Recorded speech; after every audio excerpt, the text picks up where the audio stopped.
Assalamualaikum warahmatullahi wabarakatuh. Tabipun, perkenalkan nama saya Wendo Zarima, mahasiswa Pendidikan Kimia Fakultas Keguruan dan Ilmu Pendidikan Universitas Lampung dengan nomor pokok mahasiswa 1913023008 akan menampilkan hasil kerja saya untuk pemenuhan tugas ujian tengah semester mata kuliah pembelajaran berbasis TIK dengan dosen pengampu Ibu Lisa Tania SPD MSc dan Bapak Andrian Saputra SPD MSc.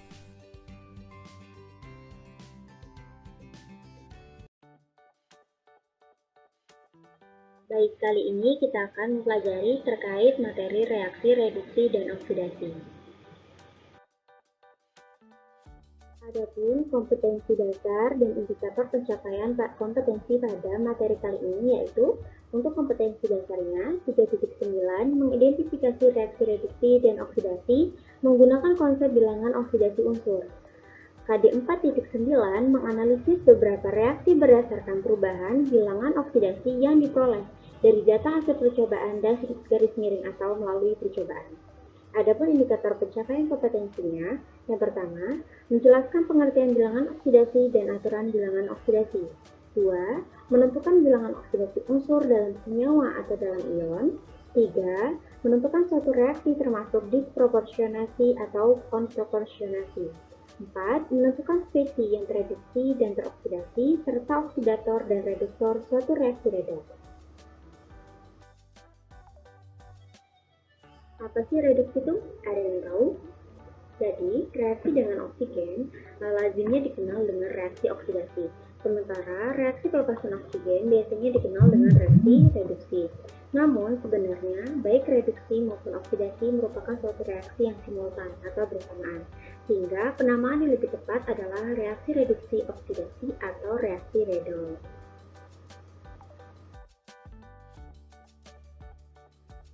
Nah, kalian pasti mengetahui bukan buah apel? Jika kita mengupas apel dan dibiarkan selama beberapa saat di udara terbuka, lama-kelamaan apel tersebut berubah menjadi kecoklatan. Peristiwa tersebut dikenal dengan pencoklatan atau browning. Pencoklatan dapat terjadi karena adanya enzim polyphenol oxidase atau PPO serta substrat yang terkandung pada apel dan oksigen. Pengupasan atau pembelahan dapat merusak jaringan yang terdapat pada buah apel. Saat dibiarkan di udara terbuka, jaringan apel yang rusak terpapar oleh oksigen. Enzim PPO kemudian membantu proses oksidasi senyawa-senyawa fenol yang terkandung dalam apel oleh oksigen menjadi senyawa melanin yang berwarna coklat. Nah, jadi banyak sekali bukan fenomena-fenomena yang terjadi di sekeliling kita yang berkenaan dengan reaksi reduksi oksidasi. Nah, selain itu juga, reaksi reduksi dan oksidasi banyak kita jumpai dalam kehidupan kita sehari-hari maupun dalam bidang industri. Salah satu contohnya yaitu seperti perkaratan logam dan juga respirasi.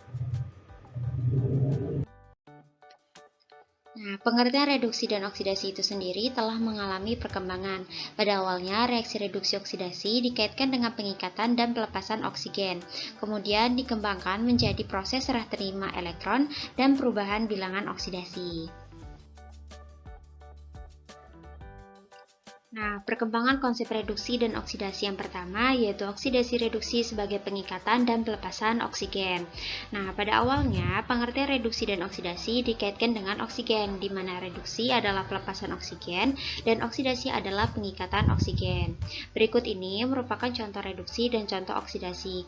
Untuk contoh reduksi yaitu untuk yang pertama, reduksi biji besi Fe2O3 hematit oleh karbon monoksida atau CO, dan yang kedua ada contoh reduksi kromium 3 oksida oleh aluminium, dan yang ketiga ada reduksi tembaga 2 oksida oleh gas hidrogen dengan reaksi yang tertera.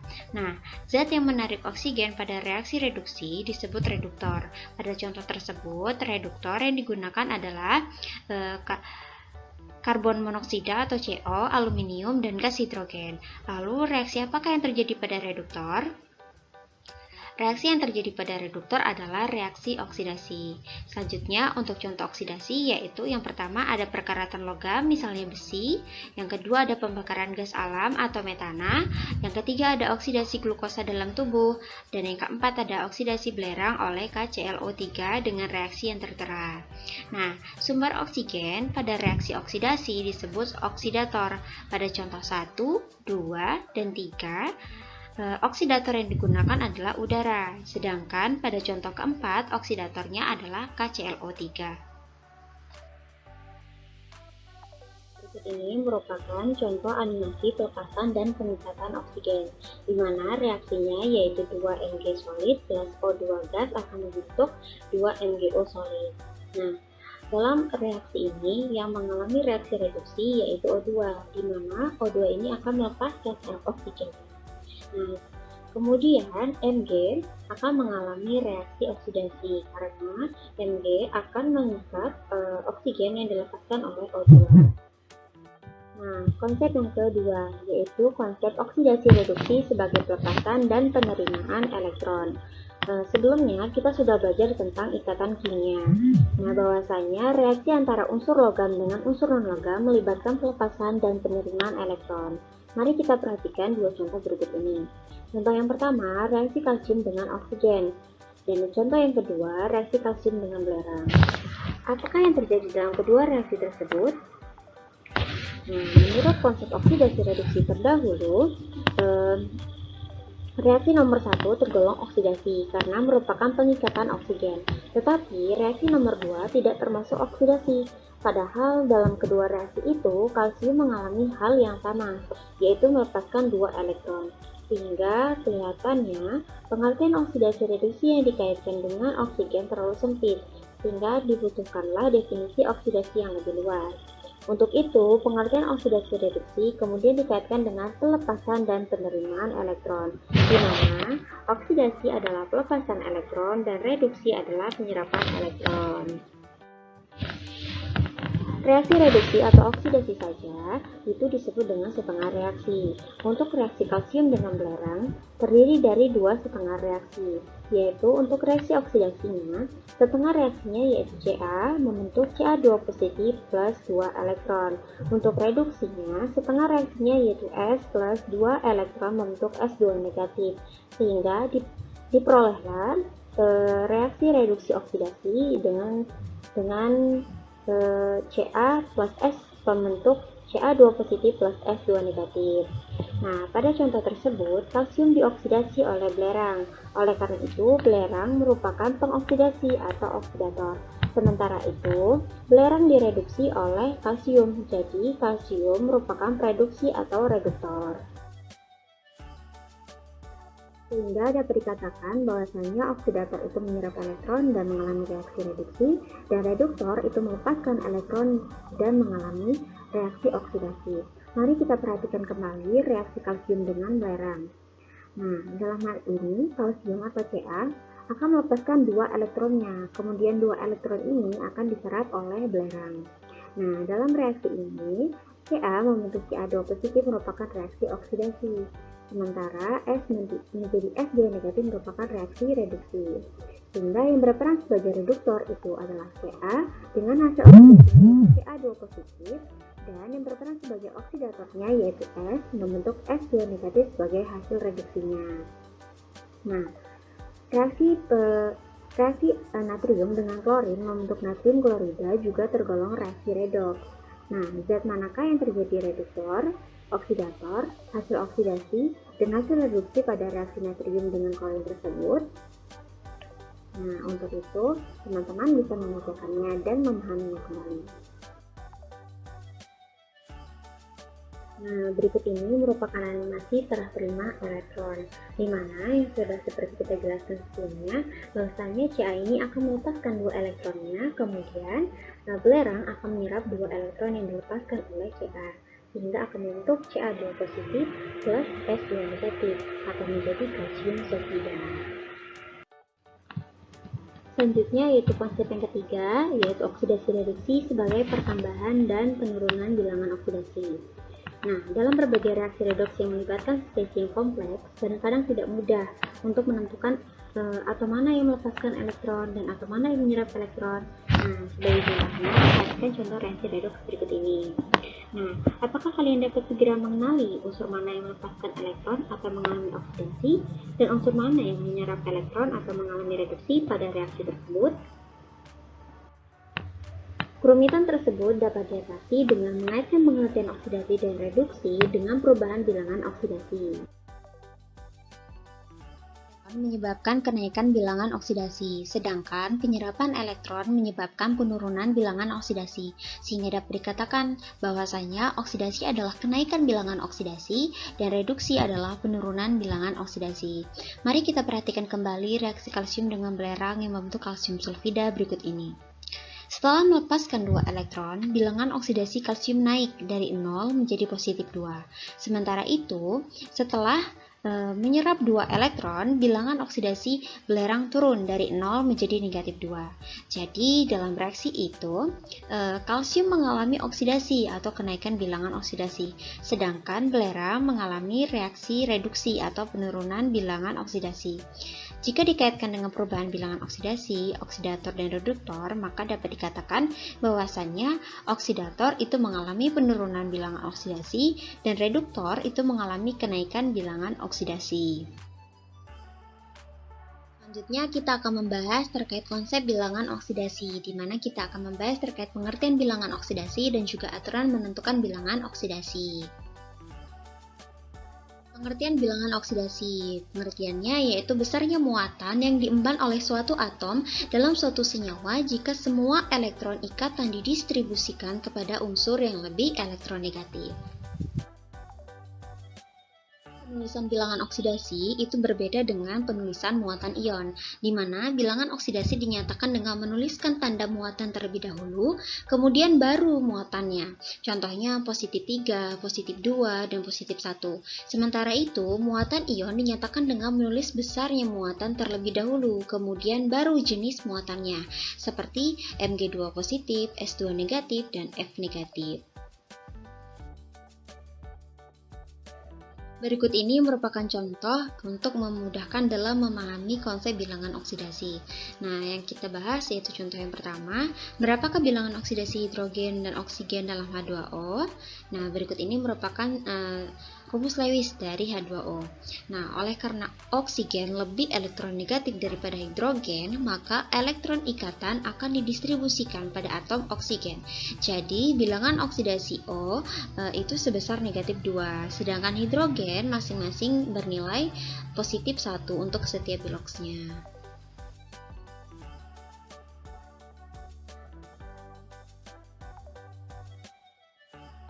Selanjutnya yaitu aturan menentukan bilangan oksidasi. Dengan mempertimbangkan keelektronegatifan unsur, dapat disimpulkan suatu aturan untuk menentukan bilangan oksidasi. Aturannya yang pertama yaitu unsur bebas mempunyai bilangan oksidasi sama dengan 0. Nah, contohnya H2, N2 itu mempunyai bilangan oksidasi sama dengan 0. Nah, yang kedua, fluorin unsur yang paling elektronegatif dan membutuhkan tambahan 1 elektron mempunyai bilangan oksidasi sama dengan negatif 1 pada semua senyawanya. Nah, yang ketiga, bilangan oksidasi unsur logam selalu bertanda positif. Bilangan oksidasi itu seperti pada logam alkali, bilangan oksidasinya yaitu positif 1. Sedangkan pada golongan 2A seperti logam alkali tanah itu mempunyai bilangan oksidasi positif 2. Yang keempat, bilangan oksidasi suatu unsur dalam suatu ion tunggal sama dengan muatannya. Contohnya yaitu bilangan oksidasi Fe dalam ion Fe3 positif itu adalah sebesar positif 3. Aturan yang kelima yaitu bilangan oksidasi hidrogen umumnya yaitu positif 1, kecuali dalam senyawanya dengan logam hidrida, bilangan oksidasi hidrogen sama dengan negatif 1. Contohnya yaitu bilangan oksidasi hidrogen dalam HCl, H2O, dan NH3 itu adalah sebesar positif 1. Sedangkan bilangan oksidasi hidrogen dalam Na natrium hidrida ataupun barium hidrida itu adalah sebesar negatif 1. Nah, aturan yang keenam yaitu bilangan oksidasi oksigen umumnya negatif 2. Contohnya seperti bilangan oksigen dalam H2O dan MgO itu mempunyai bilangan oksidasi negatif 2. Namun, ada pengecualian dalam OF2 atau oksida, bilangan oksidasi oksigen yaitu sebesar positif 2. Sedangkan dalam peroksida seperti H2O2, bilangan oksidasi oksigen sama dengan negatif 1. Dan dalam superoksida atau O2 negatif, seperti KO2, bilangan oksidasi oksigen sama dengan negatif setengah.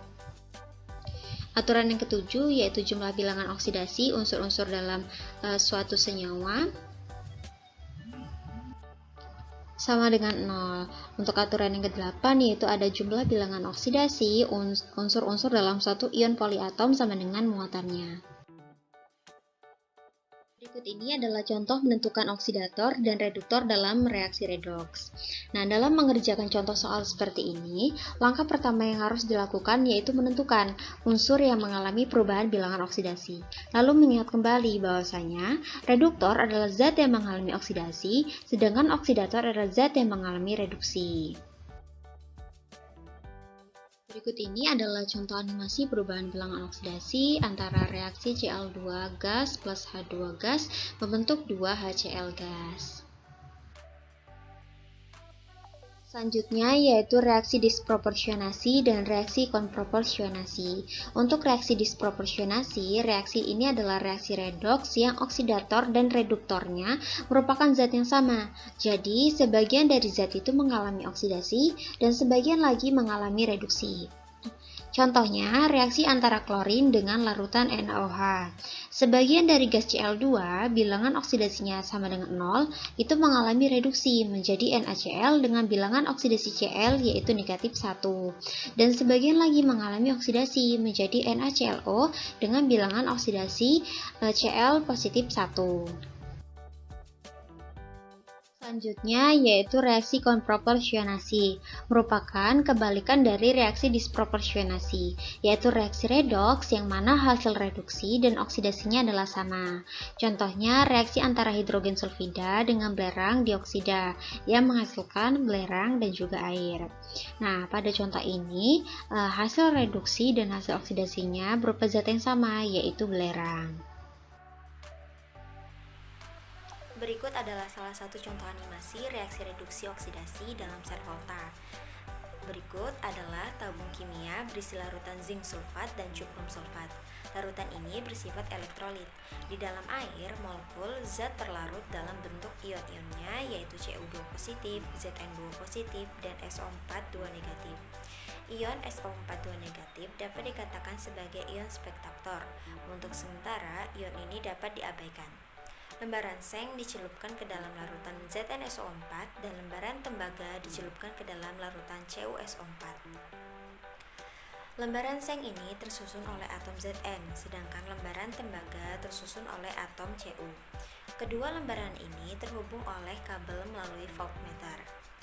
Sedangkan kedua larutan terhubung oleh tabung penghubung berisi larutan garam. Pada seri ini adalah kalium nitrat dalam bentuk garam. Sering disebut sebagai jembatan garam. Setelah semuanya terhubung, atom Zn pada lembaran seng melepaskan 2 elektron menjadi ion Zn2 positif. Ion ini akan terlarut dalam air, sedangkan 2 elektron akan mengalir melalui voltmeter menuju lembaran tembaga. Pada layar voltmeter akan muncul nilai tertentu sebagai tegangan. Elektron yang mencapai tembaga, lembaran tembaga akan diserap oleh ion Cu2 positif menjadi Cu. Atom ini akan menempel ke permukaan lembaran tembaga. Selama proses ini berlangsung, larutan seng sulfat akan berlebihan ion positif. Oleh karena 2 ion nitrat memasuki larutan ZnSO4 untuk menetralkan larutan Zn2 positif, demikian juga 2 ion K positif memasuki larutan CuSO4 yang telah menjadi atom Cu. Disinilah fungsi jembatan garam, yaitu untuk menetralkan larutan elektrolit. Nantinya lembaran seng yang tercelup akan semakin menipis, sedangkan lembaran perak yang tercelup akan semakin menebal. Proses ini berlangsung secara spontan yang dalam elektrokimia dikenal sebagai self-Volta.